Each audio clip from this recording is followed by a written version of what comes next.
Just recently, the HAR team did a book review video on the publication Digital Dharma Recovering Wisdom. And this is a publication from about 2 years ago, put out by Wisdom in Boston.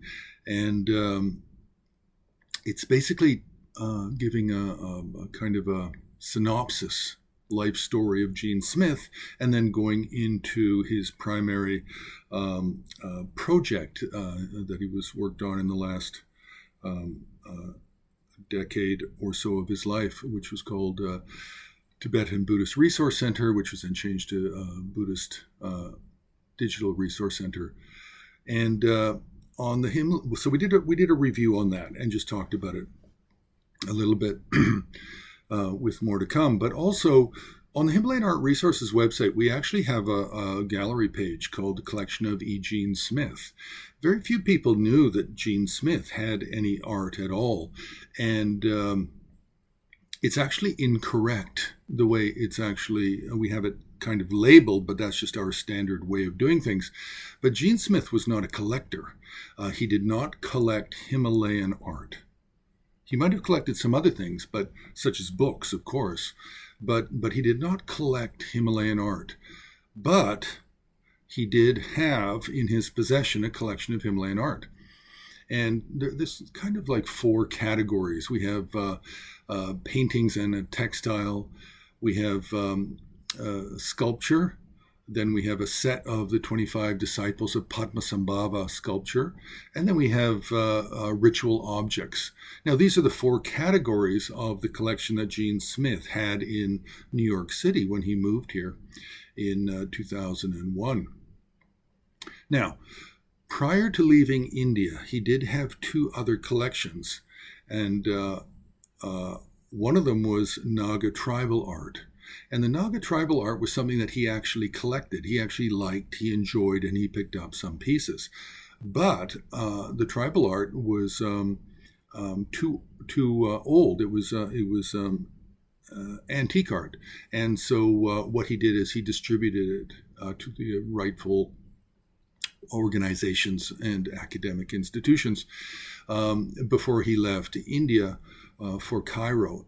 He also had a small collection of palm leaf and illuminated manuscripts. Now, the palm leaf he also distributed to the proper academic institutions that could work with them and house them and archive them properly, because those couldn't actually be taken out of the country.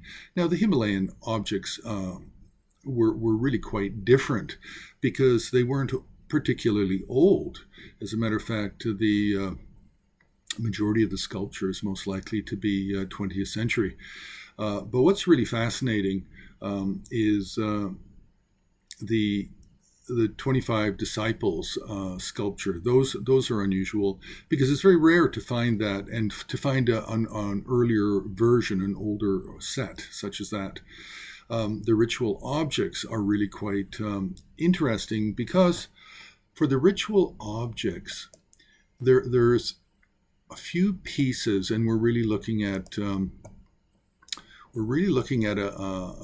Vajra scepter, and this is an unusual Vajra scepter because it has an inscription written around the center, and it was a gift from an important teacher to another, and I can't remember whether or not it was a Dalai Lama or which teacher it was, but also what's really remarkable about it is it can be unscrewed and you can hide messages inside, and you can pass this Vajra to somebody as a kind of a message system. Tibet had many different secret ways of sending messages, and this was one method.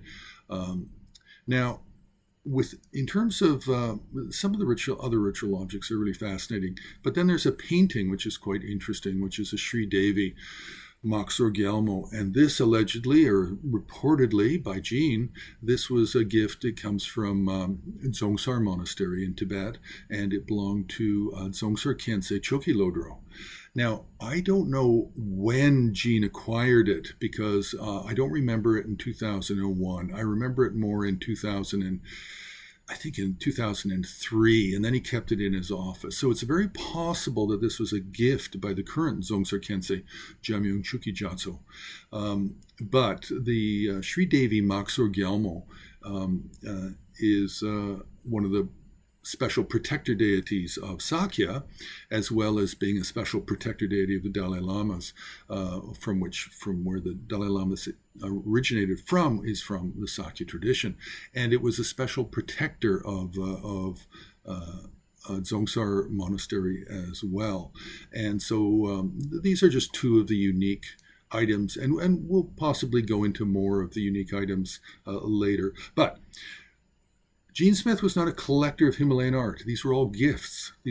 Every item here was a gift from somebody, and then he just kept them, and that's how this collection of objects came to be, and came to be photographed by myself in Gene Smith's apartment when he first moved here, and so although it says collection, he's not actually a collector. He's just collecting gifts.